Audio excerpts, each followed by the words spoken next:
Konrad Styner, Doctor of Medicine. Tonight's story has the title, The Good Samaritan. Guardian of birth, healer of the sick, comforter of the aged.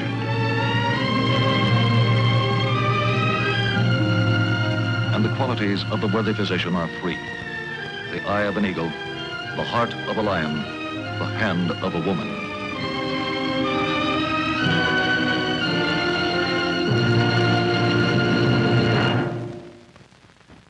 Here's fashion news for 1956. There's an exciting new color trend, and the color is white. The fashion pages are sparkling with brilliant new whites. You'll see flattering white washables everywhere, like this BH Raggy white cotton piqué sheet, crescent neckline, slender as a wand. Look what Braganza's done with white corded cotton. Short shorts, go together top. Ah, Claire McCardle's Spectator shirtwaist, washable white sharkskin, gleaming gold buttons. A Southern Belle of the dress by Nettie Rosenstein. White eyelet cotton, full skirt, deep plunge neckline. Yes, white washables are fashion news for 1956. So there'll very likely be more white washables in your life this year than ever. And you'll be anxious, as usual, to get them sparkling white.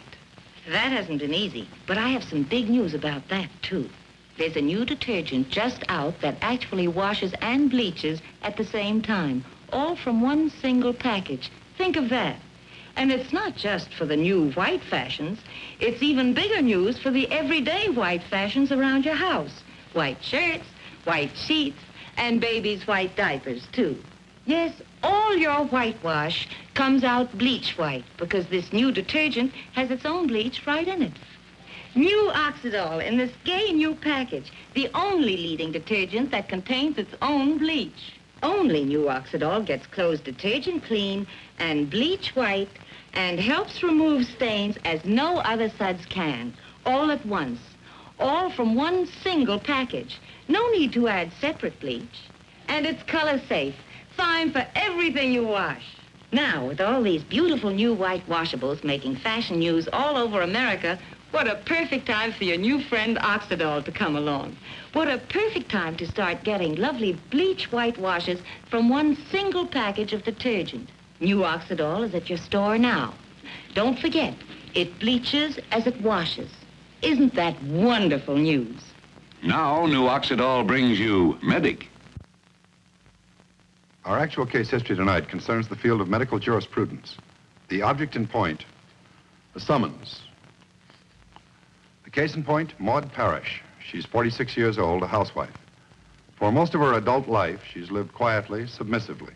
She never complained, never rebelled, seldom asserted herself. For Maud Parrish, life was little more than a dull succession of days, a kind of monotony that somehow had to be tolerated. To her, it became a way of life. Then suddenly, unwillingly, she found herself the central figure in a situation of high drama. For the first time in her life, her words became important to others. But when they were needed most, those words would not come. How long was your wife in this coma, Mr. Parrish? Well, it was late Tuesday afternoon when I found her unconscious, and, oh, she didn't come around till sometime Thursday morning. Must have been 36, 40 hours, I guess. Mr. Parrish, would you say that in the interval between your registering at the hotel and the time you found your wife unconscious, would you say that during that interval she appeared ill or under the weather? Well, I wasn't really sure at first. It's kind of hard to tell, especially with Maud. She's the quiet type, you know, closed mouth, never has too much to say. Sure as shooting, mister, I could tell she was acting kind of funny. Just wasn't herself. I knew something was wrong. Anybody could have seen that, especially a doctor or somebody like that. I knew there was something wrong right away. Any doctor should have known that. Objection, Your Honor. The statement's a conclusion of the witness. I move to strike saying. Sustained. Motion granted. The jury will disregard the last statement of the witness. Thanks, Mr. Parrish. No further questions. Your witness.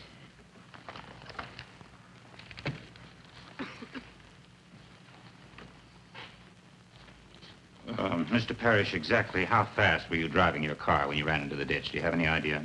Well, maybe 40, 50 miles an hour, something like that. That ice can be pretty tricky, You know. received no injuries at all as a result of this accident? No. No, sir, but then I saw it coming. Maud was sleeping. She sleeps a lot in the car. Crash threw her up against the dashboard. She hit her pretty hard, as I recall. Anyway, it was enough to give her a pretty nasty cut on her head. But can you definitely state that the impact of the crash knocked her unconscious? I'm aware that you have inferred it, but are you positive about it, Mr. Parrish? Well, she wasn't completely blacked out. Mr. Parrish, isn't it true that at the scene of the accident, you insisted that your wife was all right? Isn't it true that you were so anxious to continue your trip that you refused to allow your wife to be examined more thoroughly? No, I don't remember saying or insisting on anything like that. Isn't it true, Mr. Parrish, that you were running behind schedule? You were afraid you'd be late to register for the convention you were planning to attend? No, I don't think you could say that. I still had a couple of hours left. And after all, that doctor said Maud was okay. I trusted him. I took his word for it. But nevertheless, you were in a hurry to get on your way, weren't you not? Well, if Maud was okay, I didn't see any reason for standing along the road there all day. After all, I had some business cooking at the convention. After your car skidded off the road into the ditch, how long would you say it was before Dr. Styner arrived on the scene? Oh, a few minutes, I suppose. I guess he was right behind us. Mm-hmm. Was your wife particularly dazed or dizzy when the doctor arrived? Well, of course she was. She was still shook up when we got to the hotel. Yeah. But to begin with, she was not in any particular great pain. Well, I guess not, but that doctor said... I'm not interested in what the doctor said, Mr. Parrish. Please answer the question. All right, there wasn't any particular great pain like you say. But just you turn around and look at her. There's the answer. That Dr. Styner looked at her and he said she was all right, and that's what we went by. It's his fault. He did it. It's all Steiner's fault. The doctor occupies no privileged position in the eyes of the law. In the treatment of a patient, a doctor of medicine bears certain responsibilities. Legally, such treatment requires the physician to possess the ordinary knowledge of his profession and to exercise ordinary skill. Failure to do so renders him liable to charges of malpractice, and malpractice is the point in dispute in this court of law. Now, Mr. Parrish, you say the convention lasted for 3 days. You spent most of your time in committee meetings, making contact of business friends, and so forth. That's right. What was Mrs. Parrish doing at this time? How did she busy herself? Well, she stayed in her hotel room, naturally. There wasn't nothing for her to do at the convention. You mean that your wife stayed in your hotel room for 3 days, and never at any time did she leave that room? Not as far as I know. Why would she leave, anyway? Where would she go? Besides, she didn't have any money. Thank you, Mr. Parrish. No more questions, Your Honor. You may step down. Your Honor, I would like to call the plaintiff, Mrs. Maud Parrish. Whatever the dispute in this case, there was no dispute whatever on at least one point. Mrs. Parrish was suffering from partial hemiplegia, a weakness of the extremities on the left side. Symptomatically, there was every evidence that the condition was caused by damage to certain brain cells. Her very appearance was the best testimony she could give. The stiff leg, the trembling muscles, the bent arm, the rigid fingers. In addition, she displayed evidence of amnesia. You swear to tell the truth, the whole truth, nothing but the truth, so help you God. I do.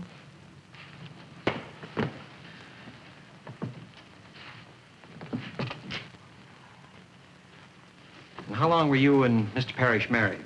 29 years. Do you have any children? Not anymore. Oh, I see. Mrs. Parrish, will you tell the jury in your own words what you remember of the accident? Well, I'm always falling asleep in the car. I remember Richard yelling and the car bouncing. I was thrown forward and hit my head. Everything happened so fast, I just can't seem to get it all straight in my mind. I don't remember getting out of the car, but I was out. And then, this man, I didn't know he was a doctor then, but he was very nice. He put something on my forehead that stung. Iodine, I suppose. And he flashed a light in my eyes. He was very polite. Did he ask you any questions? Yes. He asked me if my head hurt. After he flashed the light in your eyes, did Dr. Styner do anything else? I don't know. Did he take your pulse? I'm sorry. I just can't remember. Do you remember leaving the scene of the accident? No, sir. Do you remember checking into the hotel? No. What's the next thing you remember clearly? In the hospital. I remember waking up in bed, and I didn't know where I was. Richard, my husband, was there, and that nice young Dr. Barton. And something was wrong with my left arm and leg. Has your condition improved since then? No. And the doctors say it probably never will. Mrs. Parrish, would you mind stepping down and showing the jury the extent of your injuries? Yes, sir.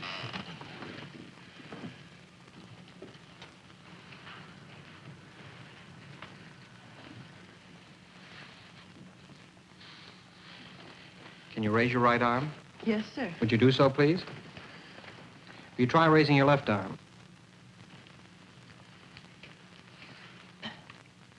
That's as far as I can raise it. Mrs. Parrish, I don't want to tax you, but would you try shaking hands with me with your left hand? I'm sorry. I can't do it. Objection, Your Honor. The plaintiff's attorney is obviously attempting to arouse the sympathy of the jury. The alleged injuries can be described without this exhibition. May it please the court, I'm merely trying to demonstrate graphically the extent of my client's injuries. You are well within your rights, Mr. Phillips. Objection overruled. However, I would suggest that Mrs. Parrish return to the witness stand.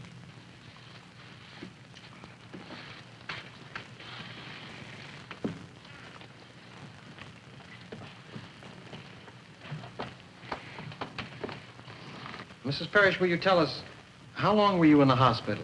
Altogether, a little more than 4 weeks. Are you still under a doctor's care? Yes, sir, I am. Your witness, counselor.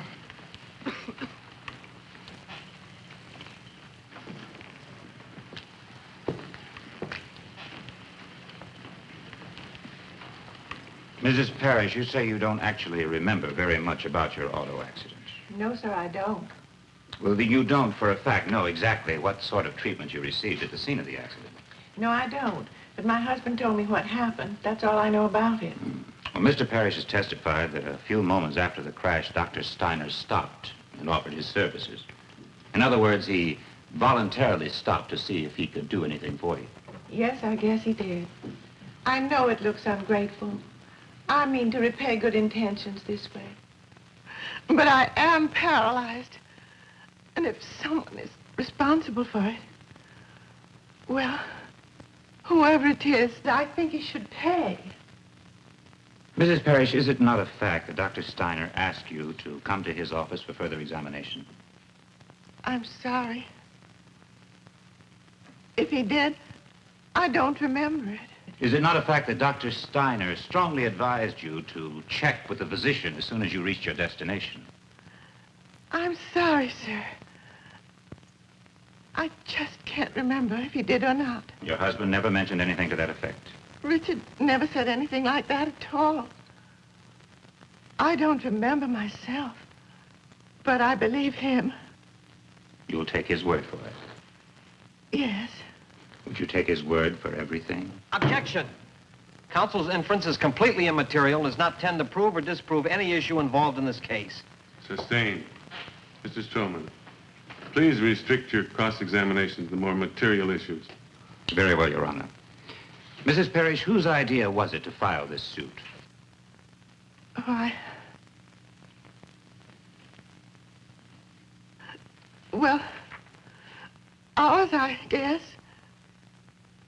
Both of us. Your Honor, I seriously doubt if the defense counsel's questions have anything to do with the mentioned facts in this case. Would you mind telling the court what you're trying to prove?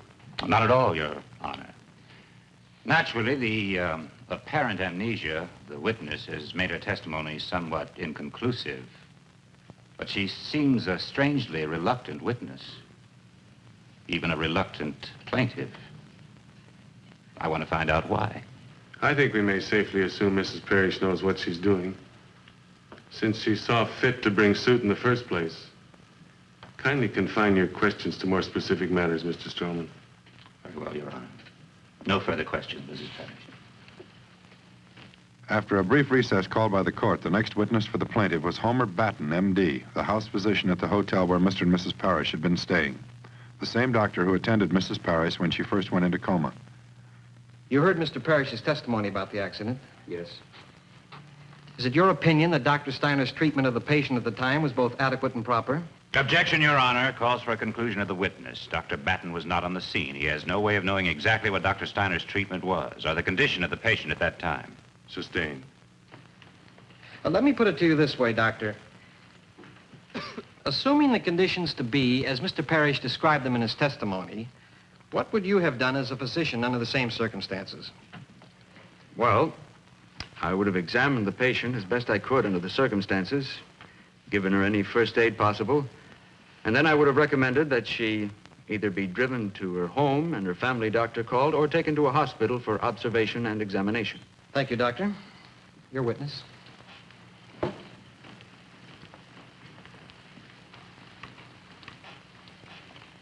Dr. Batten, as I understand it, your patient seemed relatively normal for 36 hours following the accident.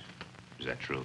It's my understanding that, with the exception of a mild amnesia, the patient appeared normal.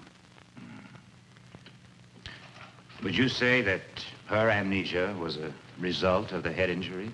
It could be, but not necessarily. It could very well have been an emotional reaction brought on by the stress of the accident. But suddenly, 36 hours later, she allegedly went into a coma. Isn't that rather unusual? Yes, it is unusual, but it can happen. In this case, it did happen.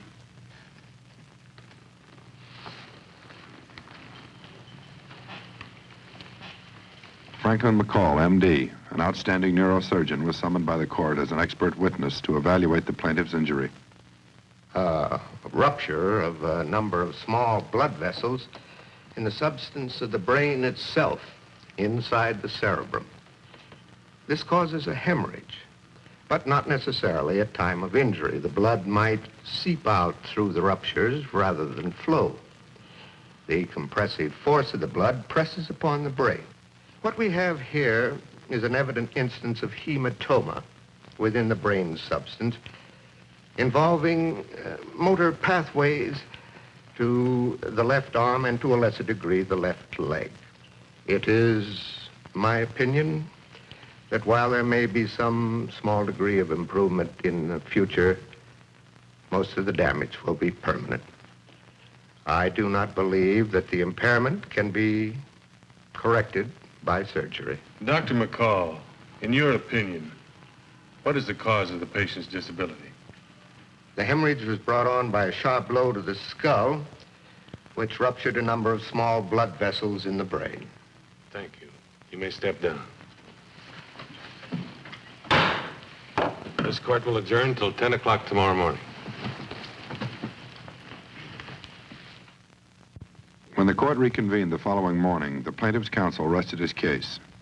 Counsel for the defense called the defendant to the stand. Your name, please? Konrad Styner. Place your left hand on the Bible and raise your right hand. You swear to tell the truth, the whole truth, and nothing but the truth, so help you God. I do. Your name? Konrad Styner. Occupation? I'm a doctor of medicine, licensed to practice in this state. How long have you been practicing medicine? 16 years.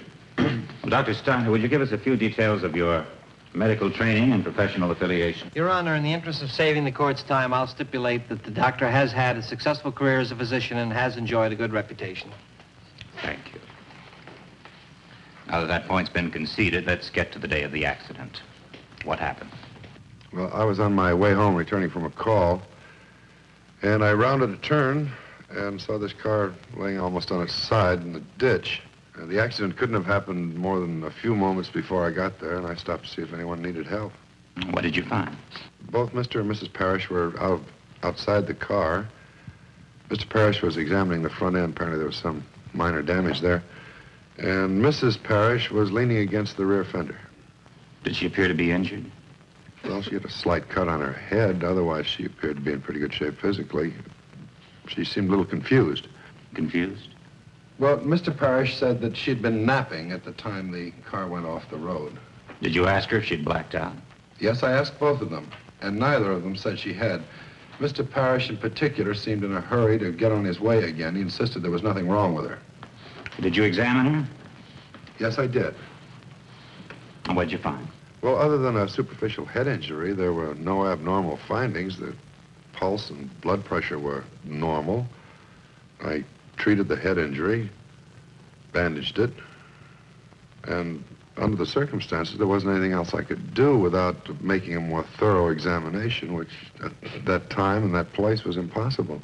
Did you recommend that further examination should be made? Yes, I did. I suggested to Mr. and Mrs. Parrish when they got to their destination that they call in another doctor. And I asked them if they'd like to follow me to my office and let me make a more adequate examination under better conditions. But Mr. Parrish insisted that they didn't have the time. Well, did you recommend a follow-up examination later? Yes, I did. Well, the wound certainly appeared to be a superficial one. I felt observation would be wise. But Mr. Parrish didn't want to take the time. He was in too big a hurry. Well, not right then, at least. I felt he was making a mistake, but there wasn't anything I could do but warn him. Now, Dr. Styner, you see the condition of Mrs. Parrish today. Can you account for its being related to either the injury or your treatment? No, I can't. I find it very hard to explain in view of what my examination showed. Although you insist that you warned both Mr. and Mrs. Parrish that further examination was advisable, don't you think it's strange that neither of them have any memory of it? Oh, it's not strange in Mrs. Parrish's case. She's rather confused about the whole accident. What about Mr. Parrish? I can't account for his lapse of memory. Now, Dr. Styner, you testified that the patient actually had a serious injury to the head. Is that right? A very superficial one, yes. So you say. But isn't it true that a patient can sustain severe internal injuries without there being much sign of them on the surface? Yes, that can happen. Yes. So a patient could sustain a relatively minor cut on the head and yet receive a rather serious injury to the brain. Is that possible? Well, under these circumstances... All I asked you, is that possible? Yes, it's possible. Huh. Now, if there were a serious brain injury present, will you admit that it could result in the plaintiff's present condition? Yes, it could. That's all, thank you. But we have shown that the fault lies entirely with the physician, whose acts at best can be termed only negligent. The result of that negligence you see before you. A woman maimed and crippled for life. A woman who asked but little of life, and now much of what little she had has been taken away. The left leg that is forever locked into place. True, she can walk, if you want to call that walking. The left arm that is frozen into some grotesque, useless appendage that will hang from her shoulder until the day she dies. The usefulness of her left hand forever gone. The hand that once performed 1,000 womanly tasks so well. A hand that helped to make a home out of 4 walls and a roof. Ladies and gentlemen of the jury, this could happen to you, it could happen to the judge, it could happen to any of us. But it happened to Maud Parrish. Her very life has been despoiled. Now, if there were any room for doubt, but I say there is none, I say the facts are plain. Oh, I might have known you'd pull off some stupid stunt like that. Just can't depend on you. You're just like your son. As both of you are just exactly alike, the both of you. He thought I was fooling when I told him I was going to toss him out of the house. Be as smug and as miserable and as frustrated and unhappy as you want to be. If there are certain elements about a case such as this which are difficult to understand, there are numberless elements about the human body that are far more difficult to understand. Counsel for the plaintiff argued convincingly that the defendant was at fault. Counsel for the defense argued just as convincingly that he was not. Now only the jury can answer.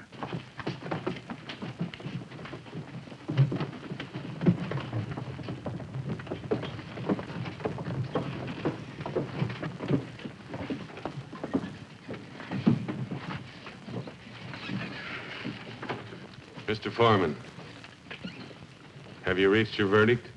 We have, Your Honor. The jury finds for the plaintiff, Your Honor. Oh, you don't want to talk about it. Well, that's just too bad. Maybe I do. Well, I don't. You won your verdict. You've had things your own way. Now let's forget it once and for all. Say, what are you trying to prove anyway? I don't like that kind of back talk, and you know it. I don't like it, and I won't take it. Not from you any more than I would from that son of yours. Not as long as I'm the head of this family, I won't. Back talk, that's all I ever heard from him. I did see him. Oh, what are you babbling about now? You saw who? My son. Our son. You saw him, knowing how I feel, after I gave you strict orders that you weren't to see him anymore? I hadn't seen him for almost 5 years. Do you realize that? Almost 5 years. He was the same sweet boy. He's very happy. We had a wonderful visit. And I took a taxi cab back to the city. I remember. It was getting out of the taxi. I slipped and fell and hit my head on the curbstone. I hit it hard. You lied to me. You said you didn't leave the hotel. You're a liar. I did not lie to you, Richard. I was confused. I didn't remember. I did not lie. I think you had better go now alone. I have some things to do here.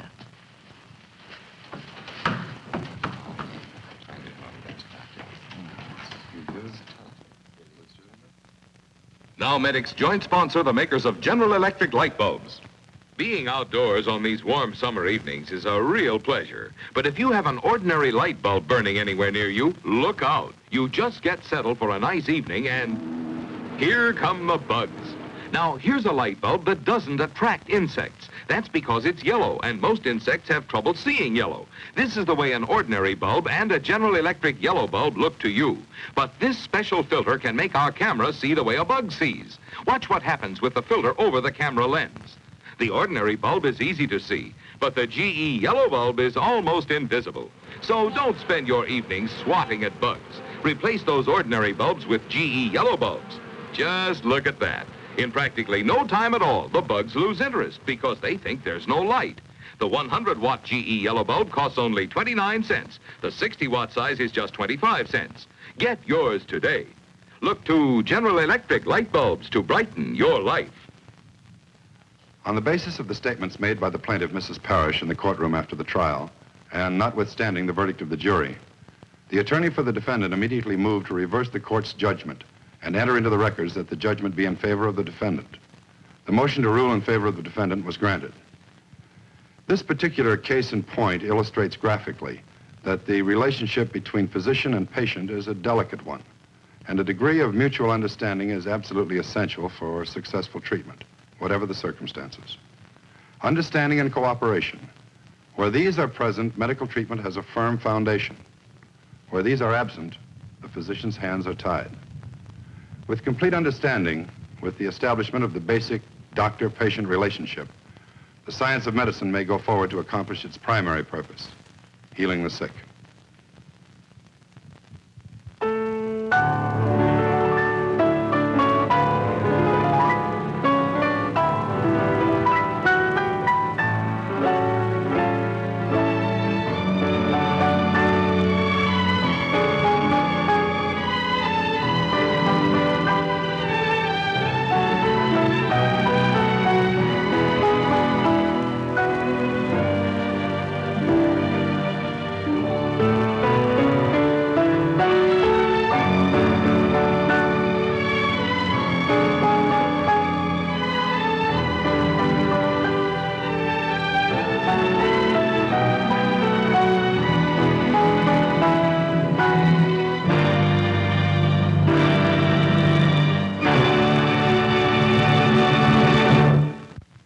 Medic has been brought to you by Osterloh.